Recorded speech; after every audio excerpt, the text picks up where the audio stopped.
সন্দেশখালি আসলে শুধুমাত্র সন্দেশখালি নয়, আমাদের বাঙালিদের দুয়ারে সন্দেশখালি। আইন শৃঙ্খলা রাখার দায়িত্ব যাদের, তারা দলদাসে পরিণত হয়েছে। যে দল যদি বলে যে কোনো অপরাধীকে ধরতে হবে না, তাহলে ধরবে না। শ্যামাপ্রসাদ মুখার্জি, মেঘনাদ সাহা, তারা দলমত নির্বিশেষে পশ্চিমবঙ্গকে একটা স্বাধীন মানসিকতার জায়গা হিসেবে তৈরি করতে চেয়েছিলেন। বেঙ্গলি হিন্দু হোমল্যান্ড, যে পুরো বাংলাটা যাতে পাকিস্তানে না চলে যায়। তাই এই জায়গা থেকে আস্তে আস্তে বাংলা সরে আসছে। বাংলার আইন শৃঙ্খলা যেমন নষ্ট হচ্ছে, তেমন এখানে মৌলবাদ মাথাচাড়া দিয়ে উঠছে। কারোর ওপরে অত্যাচার হলে অত্যাচারিতা যতটাই চাপের ওপরে থাকুন না কেন, শুভবুদ্ধি সম্পন্ন মানুষেরা তার প্রতিবাদ করবেনই। তার জন্য অমিত মালব্য বা মোহাম্মদ সেলিম যে কাজ করেছেন সেইটা প্রশংসার যোগ্য। তাই আমাদের রাজ্যের আইন শৃঙ্খলার অবস্থাটা অত্যন্ত খারাপ। যদি আপনি উত্তর চব্বিশ পরগনার বাগদা থেকে শুরু করে ধীরে ধীরে নামতে নামতে একেবারে গোসাবা পর্যন্ত যান, তাহলে 11টা অ্যাসেম্বলি কনস্টিটিউয়েন্সি, তার মধ্যে 8টাই রিজার্ভ, শিডিউল কাস্টদের জন্য রিজার্ভ, একটা শিডিউল ট্রাইবদের জন্য। তার কারণ ওখানে এই তপশিলি জাতিভুক্ত হিন্দুরা ছিলেন। কিন্তু যদি বিগত 20 বছরের ইতিহাস দেখেন, তাহলে অপরাধীদের যে নাম দেখবেন, যারা বড় বড় অপরাধী, সীমান্ত অপরাধের সঙ্গে যুক্ত ওখানে অপরাধী, তার মধ্যে কেউ কিন্তু হিন্দু তপশিলি জাতির কেউ নেই। অপরাধীদের কাছে টাকা আসছে, তারা রাতের ফুর্তি করার জন্য মদ মাংসের সঙ্গে মহিলা চাই, এবং তাদের সহজ শিকার হচ্ছে তপশিলি জাতিভুক্ত হিন্দুরা। রাইটার্স আক্রমণ করার পরে যে মানুষগুলো মারা গেছেন, তাদের পরিবারের কি অবস্থা, তাদের পরিবার তারা যা চেয়েছিল তাদের আশা আকাঙ্ক্ষা পূর্ণ হয়েছে কিনা, সমাজের যা পরিবর্তনের স্বপ্ন দেখিয়ে তাদেরকে নিয়ে যাওয়া গেছিল, তারা কি এই সারদা নারদার কথা ভেবে রাইটার্সে গেছিল সেদিনকে? তারা কি এই টেটের কেলেঙ্কারির কথা ভেবে যে মন্ত্রীর ঘরের থেকে বস্তা বস্তা টাকা পাওয়া যাবে সেটা ভেবে তাদের প্রাণ দিয়েছিল? তার জন্য শুভবুদ্ধি সম্পন্ন মানুষ নিশ্চয়ই তৃণমূল রাজনৈতিক দলের মধ্যেও আছেন। তাদের কাছে আমার একটা প্রশ্ন, যে আমাদের এই বাঙালি সমাজটা থাকবে তো, নাকি আমাদের অবস্থাটাও বাংলাদেশের মতো হয়ে যাবে? তো যত দিন যাবে এবং বাস্তব এবং এই পরিস্থিতির ভিত্তিতে সংঘকে এবং সমাজের মানুষ আরো বেশি করে আপন করে নেবে, সংঘ এবং সমাজ এক হয়ে যাবে।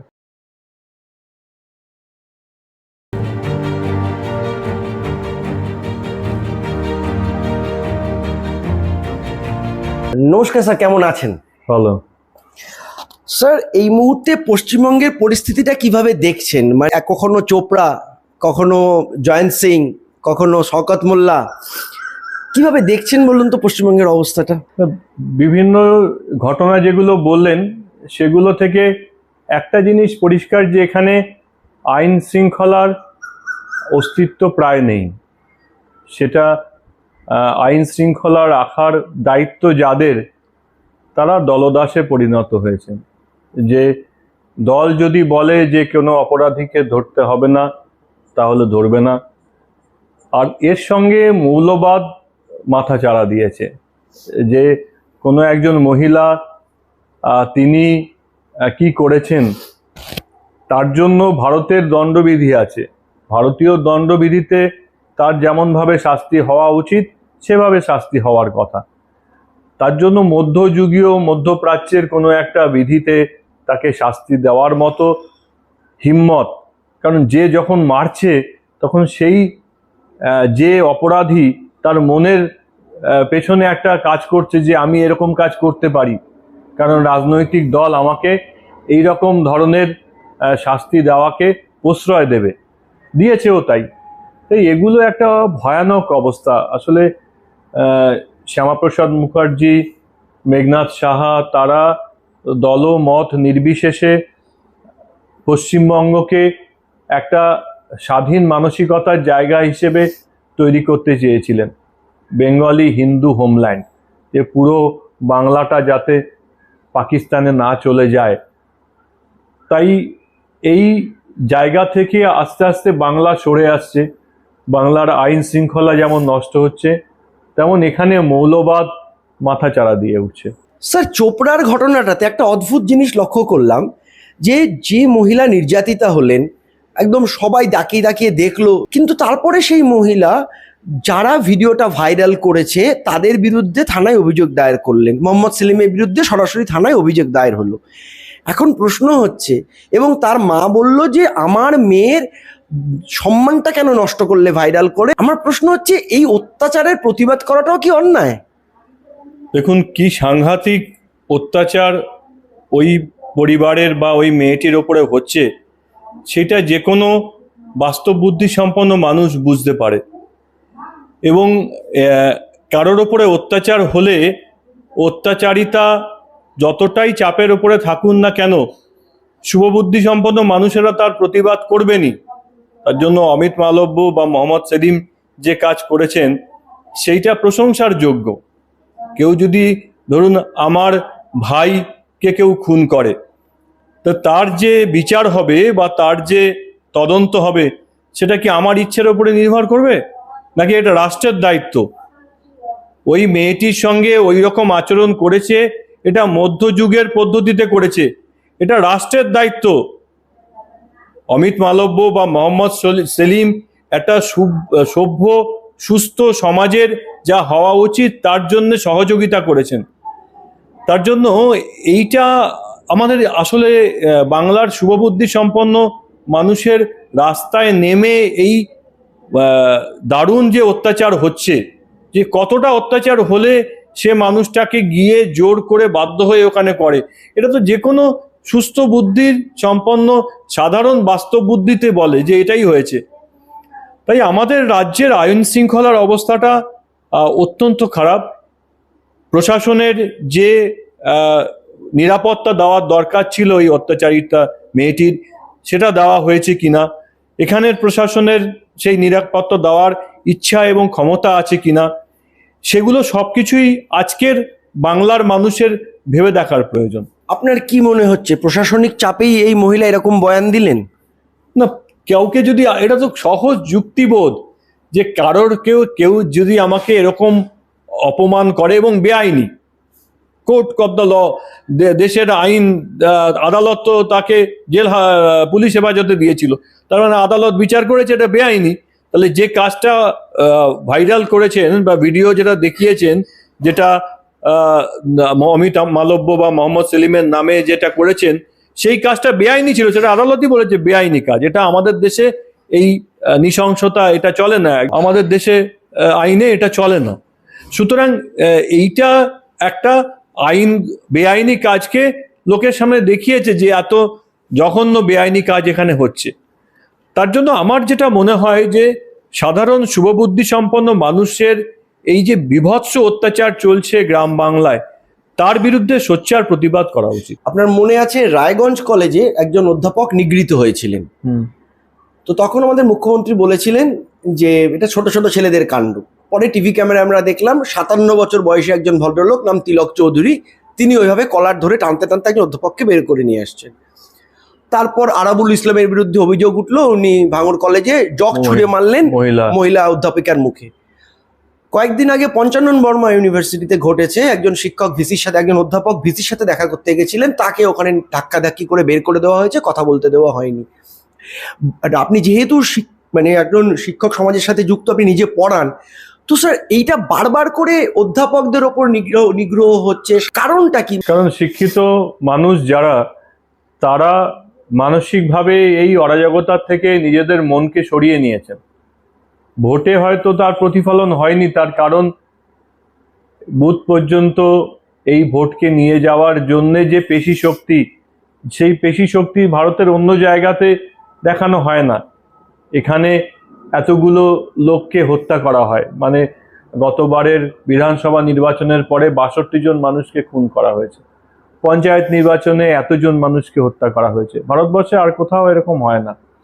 তার জন্য শিক্ষিত মানুষেরা এইসব দেখে তাদের মনটা পরিবর্তন করে ফেলেছেন এবং তারা স্বাভাবিকভাবেই সত্যি কথা বলছেন।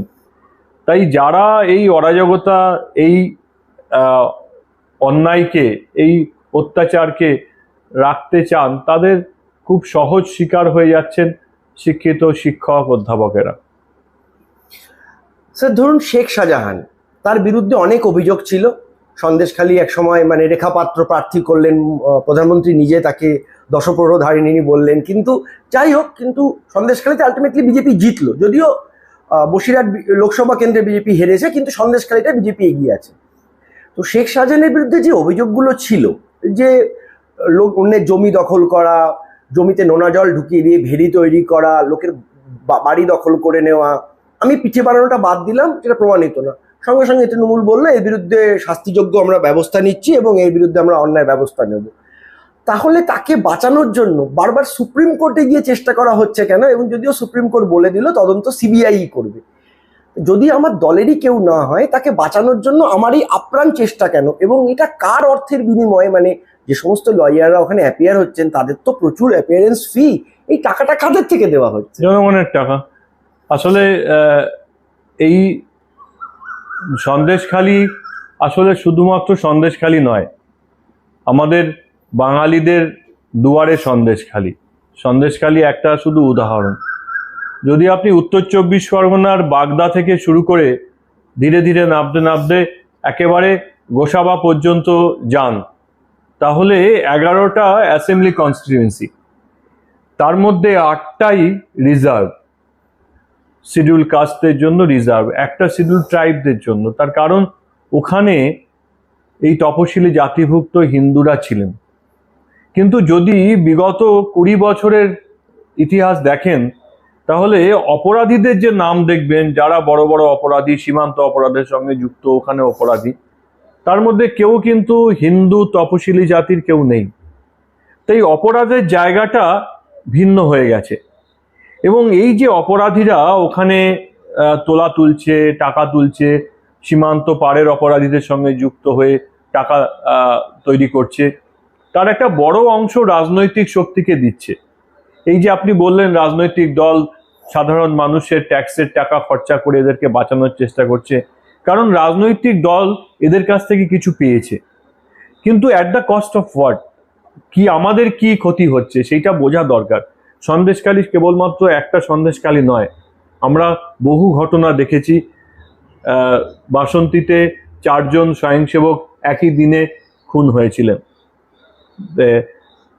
পতিত পাবন, লালু, অভিজিৎ বলে একটি ছেলে, সে অঙ্কে স্নাতক ছিল। তাই 4 জনকে একদিনে দিনের আলোয় খুন করা হয়েছে। তারা কিসের প্রতিবাদ করেছিল? তারা একটি তপশিলি উপজাতি মেয়েকে গণধর্ষিতা হয়েছিল, তার বিরুদ্ধে প্রতিবাদ করেছিল। গোসাবার বটতলিতে শিক্ষক শিক্ষিকা 2 দম্পতি, তাদেরকে ওখান থেকে চিরকালের মতো বের করে দেওয়া হলো, ঘর পুড়িয়ে দেওয়া হলো। কেন না? ন্যাশনাল শিডিউল কাস্ট কমিশন তাদের গ্রামে এসেছিল।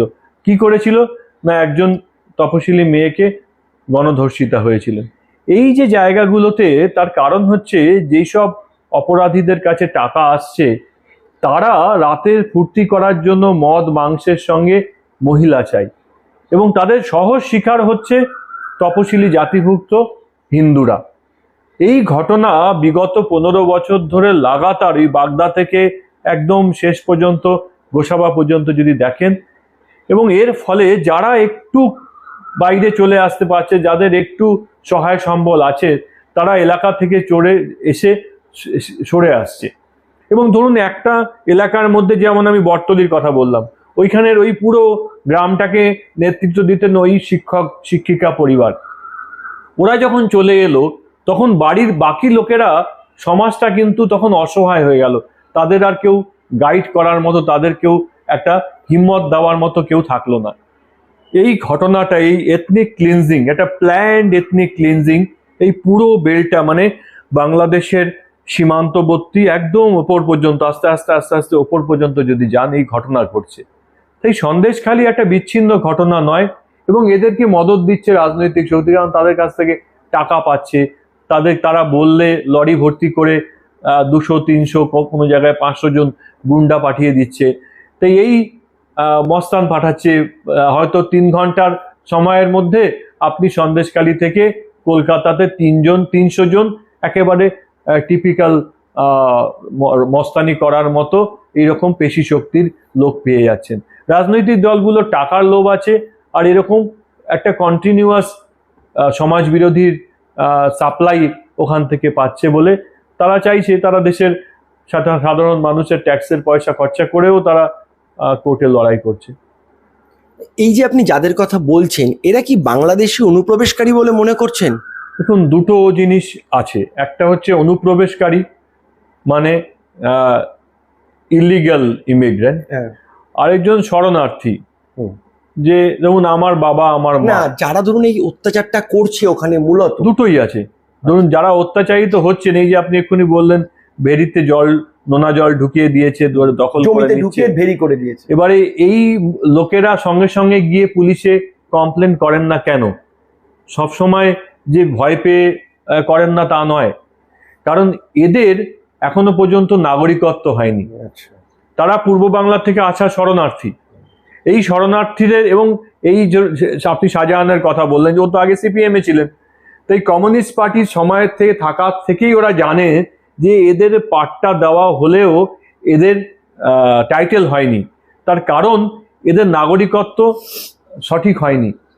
তার জন্য যাদের পূর্ব বাংলা থেকে আসা উদ্বাস্তু, যাদের এই সিটিজেনশিপ অ্যামেন্ডমেন্ট অ্যাক্ট, বা এরা কেন সিটিজেনশিপ অ্যামেন্ডমেন্ট অ্যাক্টের বিরোধিতা করেন? কারণ এরা চান যে এই মানুষগুলো চিরকালের মতো এদের দলদাস হয়ে থাকবে, যে এরা নিজেদের জমিতে যদি নোনা জল ঢুকিয়ে দেয় সে পুলিশের কাছে যেতে পারবে না, কারণ পুলিশের কাছে গেলেই রাজনৈতিক নেতারা বলে দেবে যে গেছে ওকেই জিজ্ঞেস করুন ও কবে বাংলাদেশ থেকে এসেছে। এই যে চক্রটা, যারা সিএ এর বিরোধিতা করছে এবং ওখানে অত্যাচার করছেন, এই পুরোটাই একটা সূত্রের সঙ্গে যুক্ত। আর এইটা এই পুরো বাংলাদেশের বর্ডার থেকে ওপর থেকে শুরু করে গোসাবা বাসন্তী গোসাবা পর্যন্ত একই জিনিস চলছে। কিন্তু স্যার, এই যদি 15 বছর ধরে এই অত্যাচারটা চলে, তাহলে এখানে কি প্রধান বিরোধী দল বিজেপির ব্যর্থতা নেই যে এই খবরগুলোকে প্রকাশ করতে না পারা, আলোচনায় নিয়ে আসা? আমি একটু আগে, দেখুন, রাজনৈতিকভাবে বিজেপির কোনো নেতা এই প্রশ্নে তাকে বিজেপির কাউকে জিজ্ঞেস আপনি করতেই পারেন। সংগঠনের দিক থেকে আমি রাষ্ট্রীয় স্বয়ংসেবক সংঘের কথা বললাম যে 4টি ছেলে 2000 সালের ফেব্রুয়ারি মাসের 14 তারিখে তাদেরকে একই দিনে খুন করা হলো। অভিজিৎ সর্দার, পতিত পাবন নস্কর, সুজিত নস্কর, অনাদি নস্কর, তাদেরকে খুন করা হলো।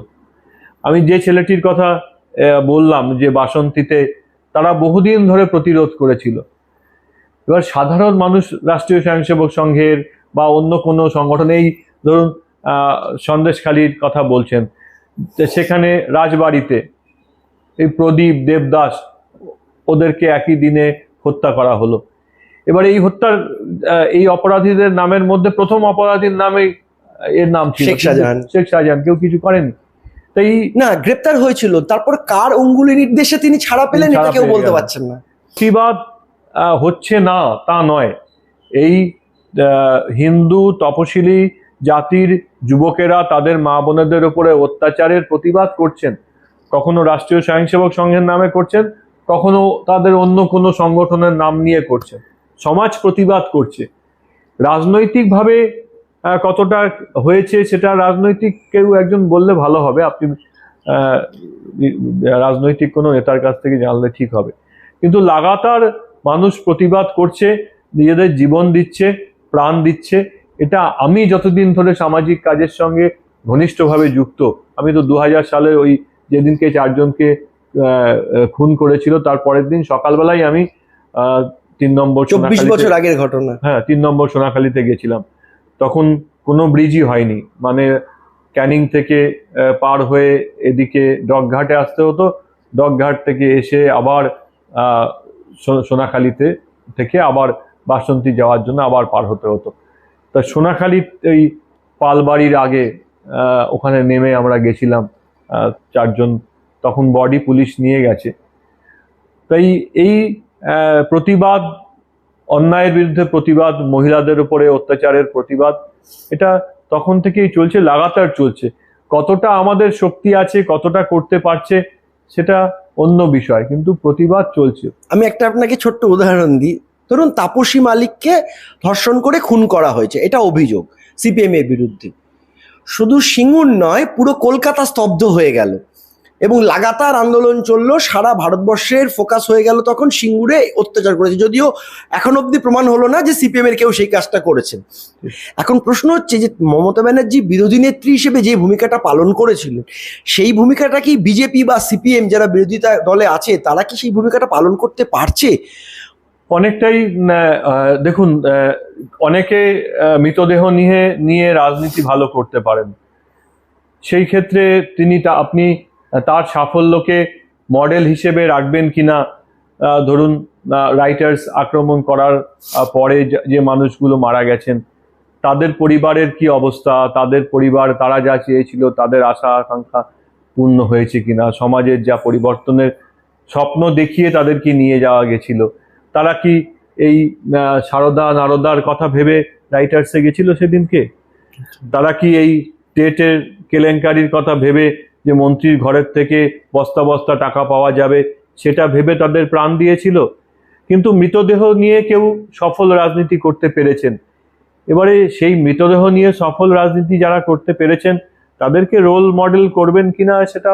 স্যার শুধু মৃতদেহ না, আপনাকে আমি একটু বলি, ধরুন অপারেশন সানশাইন সুভাষ চক্রবর্তী শুরু করলেন, পুনর্বাসন দিয়ে মানে কসবা নিউ মার্কেটটা তৈরি করে দেওয়া হলো, তা সত্ত্বেও পুরো কলকাতা অচল হলো মমতা ব্যানার্জির আন্দোলনে। কিন্তু এখন বিচ্ছিন্ন কিছু প্রতিবাদ হলো ঠিকই, কিন্তু সংগঠিত সেরকম কোনো প্রতিবাদ দেখা গেল না। মানে এখানে তো রাজনৈতিক বিশ্লেষকরা বলছেন সরাসরিভাবে বিজেপি এবং সিপিএম তুমুল ব্যর্থ বিরোধী স্পেসটা তৈরি করার জন্য, যে স্পেসটা মানুষ ভরসা করবে কাকে দেখি। তো এখানে কিন্তু এরা সংঘবদ্ধ হয়ে প্রতিবাদ করতে পারছে না স্যার। আসলে যেগুলোকে তুলে দেওয়া হয়েছে সেগুলো বেশিরভাগই হিন্দু যারা হকার তাদের জায়গায়। হিন্দু প্রতিবাদ করতে পারে না। হিন্দু বহুদিন ধরেই তাদের বাড়ির মহিলা নিয়ে গেলেও তারা প্রতিবাদ করতে পারে না। বাঙালি হিন্দু তাদের সম্পত্তি তাদের দোকান থেকে তুলে দিলেও প্রতিবাদ করতে পারে না। কিন্তু যেখানটাতে প্রতিবাদ একবার ছুঁয়ে দেখান দেখি, ধরুন আমার কলকাতা সবচেয়ে সুন্দর লাগবে গ্র্যান্ডের সামনে এসপ্ল্যানেডের ওইখানে ওই চত্বরটা যদি পরিষ্কার করে আপনি হেঁটে হেঁটে একদম কেসি দাসের যেখানে মানে ডরিনাথ ক্রসিং এর থেকে শুরু করে একদম শেষ পর্যন্ত জাদুঘর পর্যন্ত হেঁটে যেতে পারেন, তাহলেই তো আপনার কলকাতার যে সৌন্দর্য সেই সৌন্দর্য আপনি দেখতে পাবেন। হিম্মত আছে, ক্ষমতা আছে মুখ্যমন্ত্রীর যে ওখানে হাত দেওয়ার মতো ক্ষমতা আছে? আসলে এই যে কাপুরুষোচিত আচরণ, সেইটা যেগুলো নরম জায়গা যেখানে হিন্দু হকাররা আছেন সেখানে করার কথা ভাবেন। হিন্দুরা প্রতিবাদ করতে পারে না, হিন্দুরা আক্রমণাত্মক হয় না, আর হিন্দুরা প্রতিবাদ করতে পারে না, এটা জানেন বলেই তারা এই সুযোগ নেয়। একটা প্রশ্ন করছি, সেটা হচ্ছে একজনের স্টেটমেন্ট শোনাচ্ছি তারপরে আপনাকে বলছি। কার কত গুন্ডা আছে সেটাই এখন তৃণমূলের নেতাদের স্ট্যাটাস সিম্বল। ক্রিমিনাল কিলবিল করছে, ঠিকাদারদের কাছ থেকে প্রতি সপ্তাহে খাম যায় নেতাদের কাছে, পুলিশ সব জানে। জয়ন্তর ক্লাবের সবাই তৃণমূল, আমার তো ভয় লাগছে আমাকেই না গুলি করে দেয়, ভাবছি কামারহাটি থেকে ভবানীপুর চলে যাব। মন্তব্যটা করেছেন মদন মিত্র, যিনি কামারহাটির বিধায়ক। মুশকিলটা হচ্ছে ঠিক লোকসভা ভোটের আগে সৌগত রায়ের প্রচারে গিয়ে বললেন যে এবার দমদম দাওয়াই হবে। এবার দমদম দাওয়াই কি মোটামুটি আমরা সবাই জানি। আর ভোট যেই মিটে গেল, জয়ন্তর সাথে শুধু মদন মিত্র নয়, তার পরিবারে তার পুত্র এবং তার পুত্রবধূরও খুব ঘনিষ্ঠ মুহূর্তের ছবি দেখা গেল এবং ভিডিও দেখা গেল। তখন মাননীয় বিধায়ক মদন মিত্র জানালেন, আমি ওদের ঘনিষ্ঠভাবে চিনি কিন্তু ওরা আমার ঘনিষ্ঠ নয়।